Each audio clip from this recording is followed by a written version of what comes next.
Trump के power में आते ही भारत के प्रति अमेरिका का रवैया बदला। 2 अप्रैल से लागू हो जाएगा भारत पर टैरिफ। यह है ट्रंप का फैसला।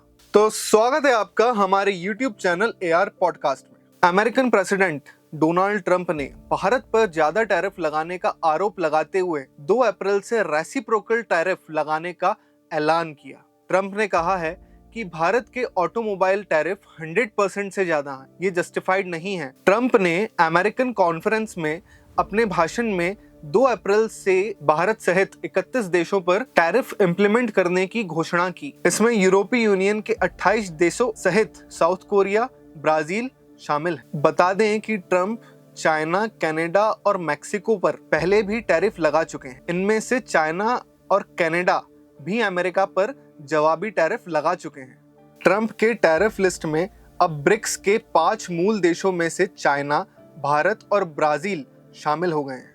रशिया और साउथ अफ्रीका पर टैरिफ नहीं लगाया है, लेकिन एक दूसरी तरफ ट्रेड वॉर को देखते हुए अमेरिका बाहर से 2030 तक $500 अरब की ट्रेड डील की तैयारी में है। इस हिसाब से भारत पर टैरिफ चाइना, कनाडा से कम लगने की उम्मीद है और इस ट्रेड डील से मामला सुलझने की उम्मीद है। जबकि अमेरिका से राष्ट्रपति ने 2 अप्रैल तक टैरिफ लागू करने की बात तो कही है, लेकिन टैरिफ रेट की घोषणा नहीं की। जबकि कनाडा, मैक्सिको पर 25% और चाइना पर % टैरिफ की घोषणा कर चुके हैं। ये भारत के पक्ष में दिखाई देता है।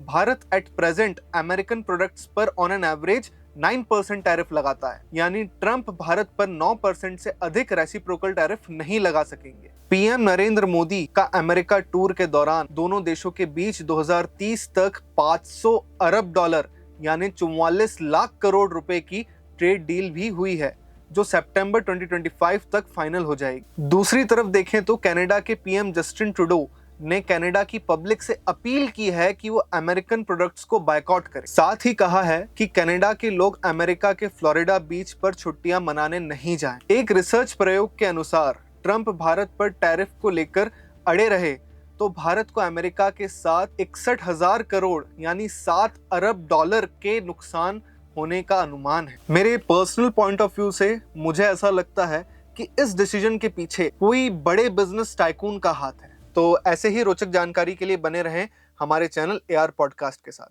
तब तक स्वस्थ रहें, मस्त रहें।